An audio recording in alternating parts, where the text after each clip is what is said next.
সারা শীতকাল জুড়ে কিন্তু বাজারে বহু সবজির দেখা মেলে, আর তার মধ্যে কিন্তু অন্যতম হচ্ছে পেঁয়াজ কলি। তুমি কড়াইতে সর্ষের তেল দিয়ে তাতে 1 চামচ কালো জিরে, শুকনো লঙ্কা আর অল্প ক্রাশ করা রসুন ফোড়ন দিয়েছি। তারপর তাতে কেটে রাখা একটা পেঁয়াজ মিশিয়েছি। পেঁয়াজটা লাল লাল করে ভাজা হয়ে গেলে তারপর কেটে রাখা ছোট ছোট টুকরো ফুলকপি, আলু আর পেঁয়াজ কলিটাকে অ্যাড করেছি।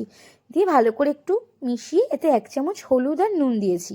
এরপর কিছুক্ষণ হওয়ার পর একটু ঢেকে দিয়েছি। তারপর তাতে অ্যাড করেছি টমেটো আর কাঁচা লঙ্কা। সবজিটা আরও কিছুক্ষণ হয়ে যাওয়ার পর তাতে অ্যাড করেছি 1 চামচ জিরের গুঁড়ো, 1/2 চামচ ধনের গুঁড়ো, কাশ্মীরি লঙ্কার গুঁড়ো। সমস্ত কিছু ভালো করে মিশে গেলে আলু আর ফুলকপিটাকে সেদ্ধ হতে দিতে হবে। তারপর তাতে একটু জল অ্যাড করেছি আর পরিমাণ মতো নুন চিনি। এতে কিন্তু চাইলে ছোট করে কেটে রাখা চিংড়ি মাছ আর বড়িও দিতে পারো, সেটাও কিন্তু খুব সুন্দর লাগে। সব কিছু দিয়ে দেওয়ার পর সবশেষে একটুখানি ধনেপাতা ছড়িয়ে দিয়েছি। খেতে সত্যি খুব সুন্দর হয়, ভাত, রুটি, লুচি সবের সাথেই খুব ভালো লাগে। রান্নাটা কেমন লাগলো জানিও। Thank you.